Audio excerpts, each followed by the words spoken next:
Westfield, New Jersey. It's a small dot on the map, but with streets filled with the sound of children's voices in the morning, the rustle of newspapers in the afternoon, and houses with white picket fences, it was once a quiet place where the American dream was lived. And that's exactly why Derek and Emily Moore chose this town. With their 2 children, they wanted to get away from the noise of city life and step into a quiet life. When they first saw the imposing 3-story Victorian house at 657 Boulevard, Emily took a deep breath and said, "This house is like a secret, but a beautiful secret." The day they moved in, the weather was breezy. The neighbors were friendly. When Derek entered the kitchen for the first time, he turned the tap water on and off, testing the silence that would not be disturbed by anything. Everything was normal. The first letter arrived on the 3rd day. The envelope was old-fashioned, typewritten. There was no sender, no address, just, "Welcome to your new home."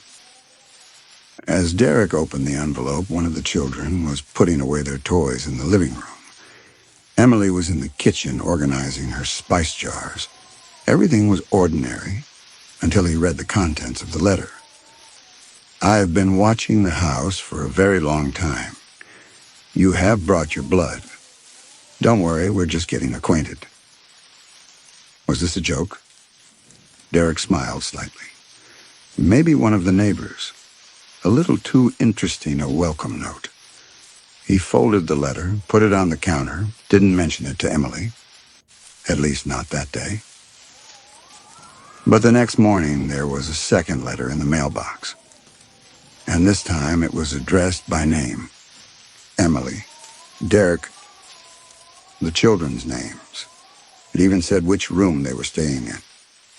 "Don't leave the window on the 3rd floor open. The little one looks so cute when he sleeps, I couldn't take my eyes off him." Derek's hands shook. This was no longer a joke. This was sick. The police were called as a CCTV was installed in the house, but the letters kept coming, and each one became more personal, more threatening. But they never contained a clear threat. It was as if someone was pulling them into a psychological game, as if there was more to it than just being watched. The house was quiet, very quiet. At night, on the 3rd floor, the creaking of the wooden floor. When one of the children had a nightmare and cried, it sounded like an echo too distant for the other to hear. One night, as Emily came out of the bathroom, she saw a word appear in the mist on the mirror. "Look inside." The doors were locked. The windows were closed. But the word was there. And that unseen gaze that echoed in every corner of the house was no longer just in the letters. There was something inside the walls. Or someone. Instead of coffee, Emily now started her mornings listening to the silence. Because silence was the loudest sound in the house. Every creak of a door, every footstep, every crunch was like a subconscious message. This house was talking, not in whispers, but in memories. Derek no longer gave the letters to the police, because it didn't change the outcome. "He's not legally threatening you," one of the officers said. "He's just watching you. It's hard for you to prove that." But the language of the letters was becoming more and more disturbing. "Can you protect your children, Derek? I can't. But I watch them, every night, sleeping, playing, crying." That night, Derek slept in the living room, a baseball bat in his hand, his eyes locked on every movement reflected in the glass of the door. But in the morning, nothing had happened again. There was only a new letter. Emily was cleaning the old shelves in the bookcase when something caught in her hand. A yellowed envelope hidden behind the boards with an old, dated name on it. Whitmore, 1947. When he opened the envelope, what came out were pages from a diary. Written in shaky handwriting, it was full of short but repetitive sentences. The house does not love me. It listens to me. At night the walls breathe. They are watching.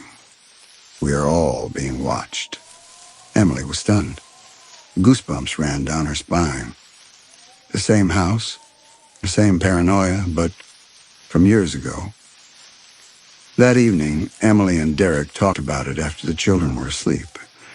At first, Derek tried to deny it to keep his sanity. It's just an old person's imagination. Someone crazy, maybe. But Emily asked in a whisper, without raising her eyes, "What if she's not crazy?"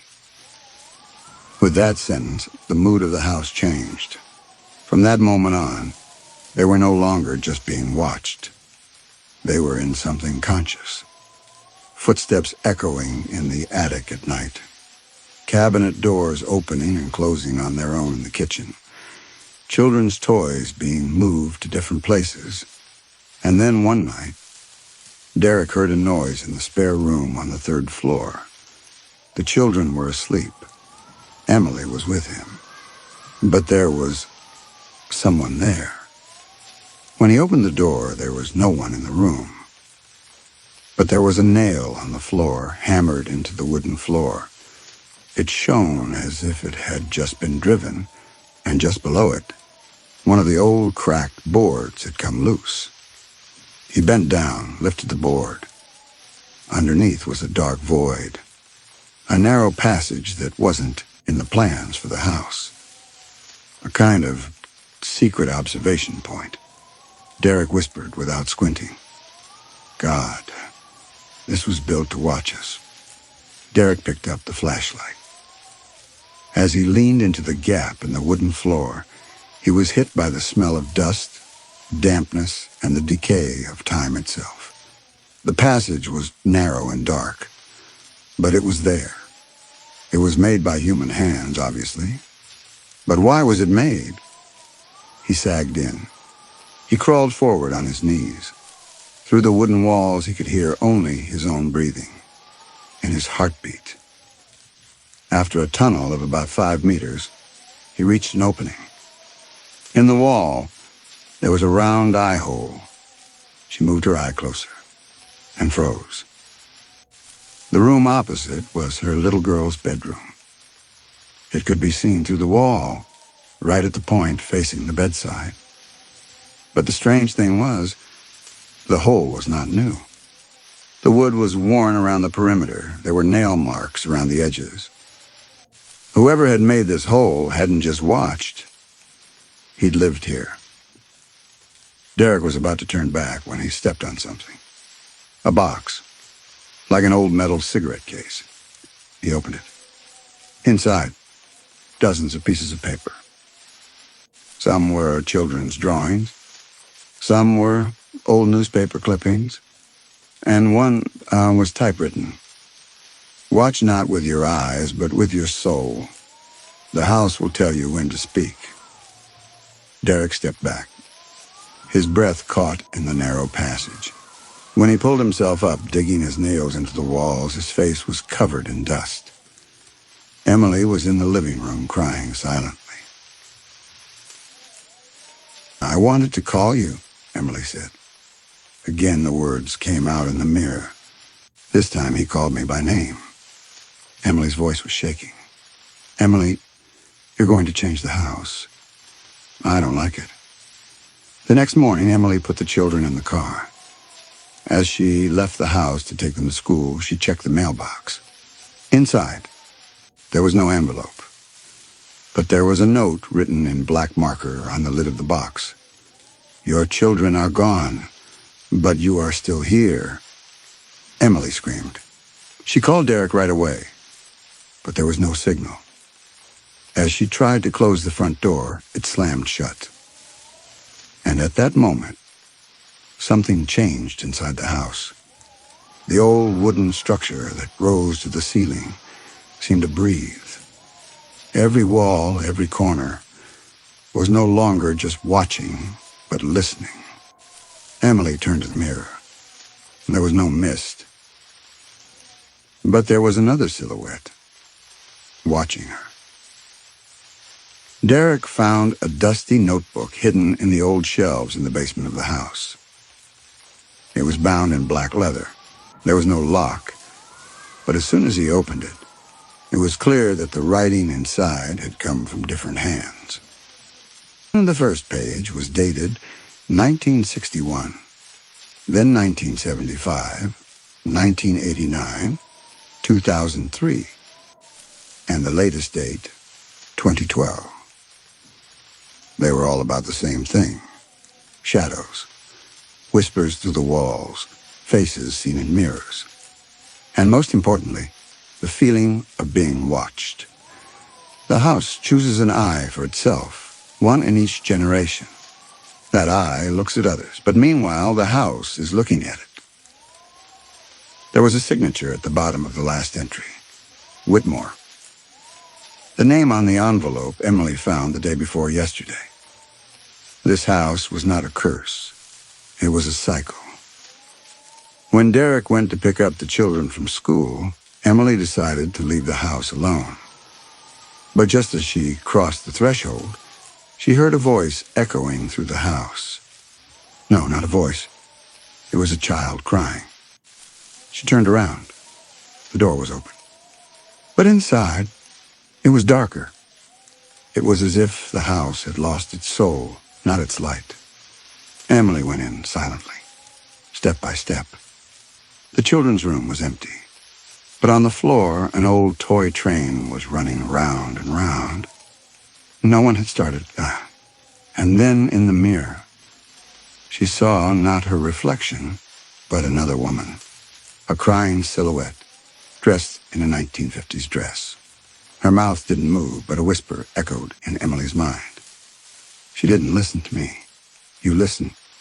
There is no way out. If you just watch, you will survive. As Emily approached the surface of the mirror, the glass fogged up. A word appeared on the surface: stay. When Derek returned home, Emily wasn't at the door. Her phone was inside. The boys were in the back seat, but the younger one, Noah, was shaking.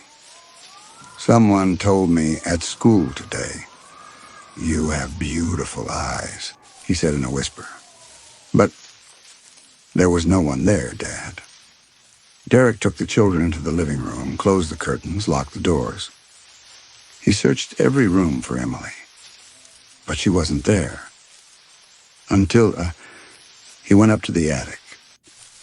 He opened the door to find an old chair, a diary in the center, and old letters strewn on the floor. Emily's voice came from behind him. But then he realized it wasn't coming from above, but through the wall. Emily was there, in the passage, trapped. But who had put her there? Or when had she entered? Emily signaled with her eyes. When Derek approached, there was only one sentence on the page of the notebook she was holding. Only one watches, the others are watched. And that's when Derek felt a presence behind him, a cold breath. Not one of the shadows, but the house itself. And then everything went dark.